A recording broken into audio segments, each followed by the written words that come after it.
어느 교회 전도사님이 학생들에게 이런 질문을 했습니다. 여러분, 대강절이 무엇입니까? 한 학생이 이렇게 대답했다고 합니다. 전도사님, 연말이 가까워 오니까 이제 대강 마무리하라는 절기 아닌가요? 여러분, 오늘은 대강절 네 번째 주일입니다. 대강절을 강림절이라고 이렇게 우리가 부르기도 하는데, 대강절은 성탄절을 앞두고 4주 동안 우리 주님의 오심을 기다리면서 준비하는 시간입니다. 더구나 교회력은 대강절, 강림절로부터 한 해의 처음이 시작됩니다. 우리 신앙인에게 있어서 한 해의 삶은 주님을 기다리면서 예수님의 오심을 기다리는 이 4주간의 시간을 통해서 시작된다고 하는 것입니다. 그런데 여러분, 우리가 경험하듯이 연말이 되면 대부분 다른 것을 기다리면서 지내게 되지요. 연말이 되면 수많은 광고들이 우리들의 마음과 눈을 빼앗아 갑니다. 대폭 할인 행사가 있으니 기다리고 있다가 기회를 놓치지 말라고 하는 광고가 여기저기에서 들려옵니다. 그렇게 세상이 성탄절 분위기를 주도하기 때문에 연말을 분주하게 보내다가 그냥 엉겹결에 성탄절을 맞이하는 경우가 많습니다. 그러다 보니 성탄절이 다가와도 더 이상 예수님을 찾지 않고 기다리지 않는 그런 시대가 되어가고 있습니다. 더구나 오늘날에는 무언가를 기다린다고 하는 것이 그렇게 사람들에게 환영받지 못하고 있지요. 오늘날 사람들에게 있어서 기다린다 하는 것은 비효율적이다, 무의미하다, 이런 것과 연결되어 있습니다. 그렇지만 기다림은 우리를 깨어있게 만들어 줍니다. 기다림이 없다고 하는 것은 소망이 없다고 하는 것입니다. 사람은 그러나 소망이 없이는 살 수가 없습니다. 소망 중에 기다림이 있을 때에 우리는 오늘 일어나서 살아갈 힘을 얻게 됩니다. 기다림이 있다고 하는 것은 우리를 살게 하는 희망을 품고 있다고 하는 것을 뜻합니다. 그 소망이 우리를 오늘도 일어서게 만듭니다. 우리들의 삶에서 아무 것에 대한 기다림이 없다면 여러분, 우리 삶에는 아무것도 남아있지 않게 될 것입니다. 오늘 말씀에서 우리는 기다림 가운데 살았던 한 사람을 만나보게 됩니다. 그는 시므온입니다.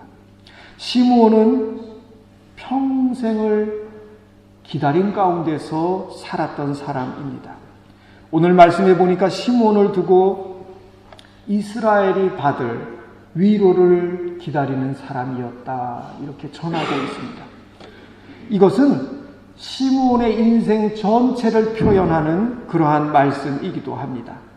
그렇게 하나님께서 그 이스라엘 백성에게 주실 위로를 기다리던 시므온이 어느 날 성전에 올라갔다가 아기 예수님을 만나게 됩니다.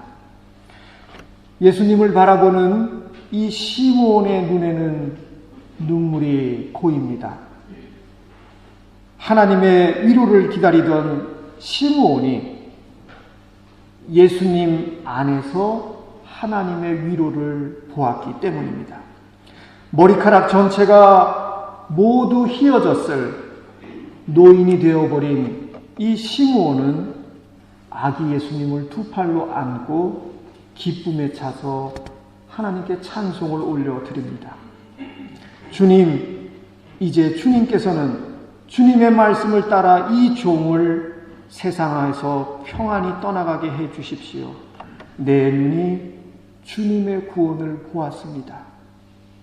시므온의 삶은 그의 전생애가 하나님의 구원을 향한 기다림이었고, 그리고 우리는 이러한 시므온의 모습 속에서 주님 오심을 준비하는 대강절 넷째 주일을 맞이하면서 기다림의 신앙을 배우게 됩니다. 첫 번째로 시므온의 기다림 속에서 숨쉬는 희망을 우리는 발견합니다. 시므온은 하나님께서 이루실 구원에 대한 기다림이 있었고 그 희망을 놓치지 않고 살았습니다. 시므온은 우리가 알듯이 참으로 어두운 시대를 살았습니다. 당시에 이스라엘 땅은 로마 정부의 앞잡이 노릇을 하는 사람들이 많이 있었지요.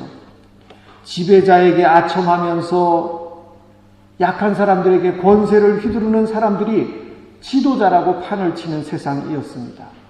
힘없고 가난한 백성들 위해 군림하려고 하는 부패한 사람들이 가득하게 활개치는 세상이었습니다. 그런 어두운 시대에 시므온은 겸손히 하나님이 주실 구원을 기다리면서 하나님을 바라며 살았습니다. 약삭빠른 사람들이 활개치는 그런 어두운 세상에 자신의 생각을 지키고 마음을 지키며 하나님 안에서 의롭고 경건한 삶을 지키면서 살았습니다. 하나님이 이루실 구원에 대한 기다림, 그 하나의 소망 속에서 그렇게 살았습니다.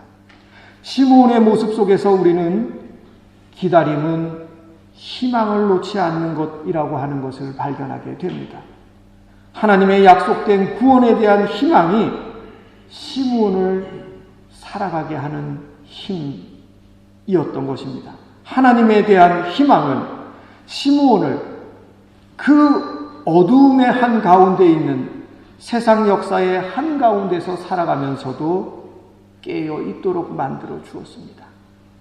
그렇기 때문에 시므온에게 기다림의 시간은 절망을 삼키는 그런 시간이 아니었다고 하는 것입니다. 기다림은 반드시 이루어질 하나님의 구원 역사에 참여하는 삶입니다. 세상은 비록 어두움 가운데 있지만 우리의 삶의 안과 밖에는 비록 어두움이 가득하지만 시므온은 하나님이 보내실 구원의 빛을 바라보면서 매일의 삶을 이어갔던 것을 보게 됩니다. 대강절 넷째 주일을 맞이하는 우리 모두에게 시므온과 같은 이러한 기다림이 있기를 간절히 바랍니다. 역사와 인생의 주관자가 되시는 하나님께서 예수 그리스도 안에서 우리에게 이 세상에 오셨기 때문입니다. 하나님께서 여러분의 삶을 향한 그분의 구원을 마침내 이루실 것이기 때문입니다. 우리 모두가 하나님께서 우리 안에서 이루셨고 또 이루어 가실 구원을 기다리며 그 소망 가운데 오늘도 깨어있는 여러분 모두가 되시기를 바랍니다. 둘째로 시므온의 기다림에서 보게 되는 것은 겸손한 믿음입니다. 시므온은 하나님께서 이루시는 역사에 대한 겸손한 신뢰가 있었습니다. 세상 역사의 온전한 완성은 오직 하나님을 통해서 온다는 믿음이 시므온에게 있었습니다. 우리가 이 세상을 살아가고 있지만 역사의 주제는 우리 인간이 아니라 오직 하나님이시라고 하는 사실에 시므온은 흔들림이 없었습니다. 여러분, 하지만 우리는 언제나 유혹을 받지요. 인생의 주인은 나 자신이라고. 하나님이 나를 도와주시긴 하지만 하나님은 조연이고 내 인생의 주인은 나라고 하는 유혹을 우리는 살아가면서 받습니다.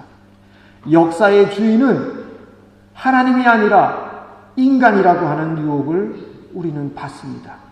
하지만 시므온은 인생과 역사의 주인은 오직 하나님이시라고 하는 이 사실에 흔들리지 않는 겸손한 신뢰가 있었습니다. 시므온처럼 하나님만이 인생과 역사의 주관자시라고 하는 것을 우리가 겸손하게 받아들일 때에, 그럴 때에 비로소 우리는 순간적인 것을 영원한 것으로 착각하지 않고 살아가게 됩니다. 하나님이 아닌 것을 인생의 주인으로 삼는 우상의 유혹에서 벗어나서 믿음을 지키면서 살아갈 수 있게 됩니다. 하나님만이 인생과 역사의 주관자이시라고 하는 것을 우리가 잃어버릴 때에 인간에게는 자기 자신을 우상화하는 일이 나타나고, 역사에는 인간이 인간을 억압하는 독재적인 그러한 세력들이 나타나고, 더구나 지금 우리가 보듯이 이전 그 어느 시대보다도 물질적으로는 풍요한 시대를 살아가고 있지만, 인간의 무분별한 탐욕이 자연을 파괴하고 다른 모든 하나님의 피조물들에게서 삶의 터전을 빼앗는 포악한 시대가 되어버리고 말았습니다. 그래서 겸손한 믿음은 수동적인 삶의 자세가 아니라 거룩한 신앙의 책임적인 결단이기도 합니다. 우리 모두가 하나님을 향한 겸손한 신뢰 가운데 깨어있는 그 삶의 자리로 나아가게 되기를 바랍니다. 세 번째로, 시므온은 예수 그리스도께서 세상의 구원자이심을 보았습니다.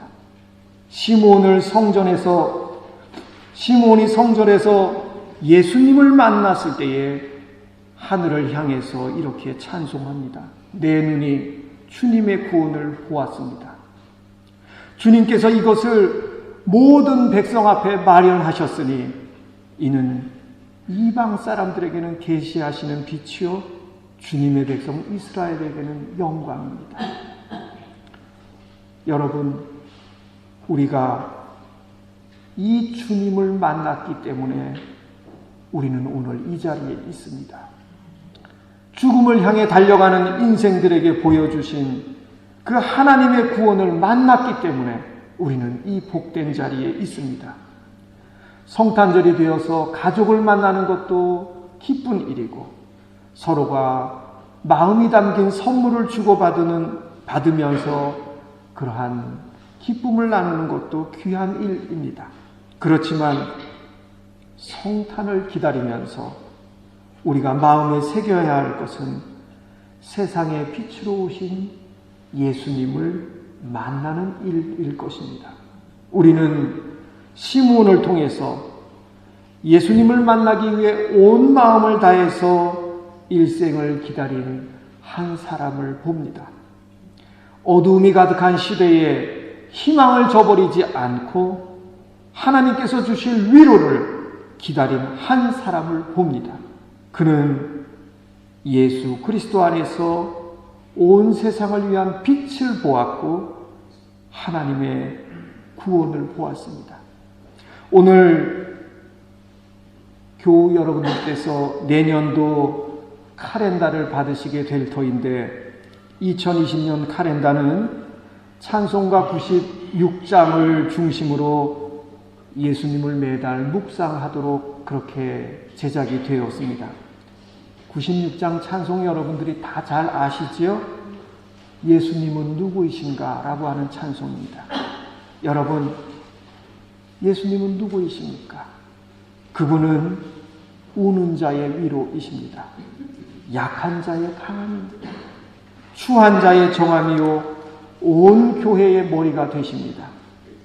그분은 없는 자의 풍성이시고 천한 자에게는 높음이 되십니다. 그분은 눈먼 자에게는 빛이 되시고 병든 자에게는 고침이 되십니다. 죽을 자에게는 생명이 되시고 죄인들의 중보가 되십니다. 그분은 온 세상의 구주가 되시고 모든 왕의 왕이 되십니다. 그분은 죽은 자의 부활이시고 멸망받을 자의 구원이 되십니다. 그분은 심판하실 주님이시고 우리들에게 기쁨, 우리들의 생명, 우리들의 평화, 우리의 영광이 되십니다.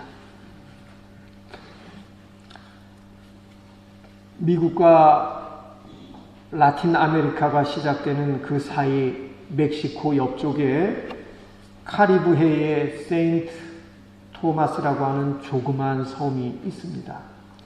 이 섬은 300여 년 전에 덴마크가 식민지로 만들어서 아프리카 가나에서 흑인들을 강제로 데려다가 그곳에서 노예로 삼고 사탕수수를 재배하게 했던 곳입니다. 그곳에 아프리카의 흑인들이 강제로 잡혀가서 노예로 얼마나 비참하게 살고 있다고 하는 소식을 당시 독일에 있던 모라비안 교회 교도들이 들었습니다. 그 당시에 모라비안 교도는 진젠도르프라고 하는 사람을 중심으로 세워져 있었는데 그들은 세상의 빛으로 오신 주님, 그 주님을 만나고 그 주님을 통해서 변화된 사람들이 세상에 비치신 주님을 전하기 위한 그러한 비전과 관심을 품고 기도하는 중에 있었습니다.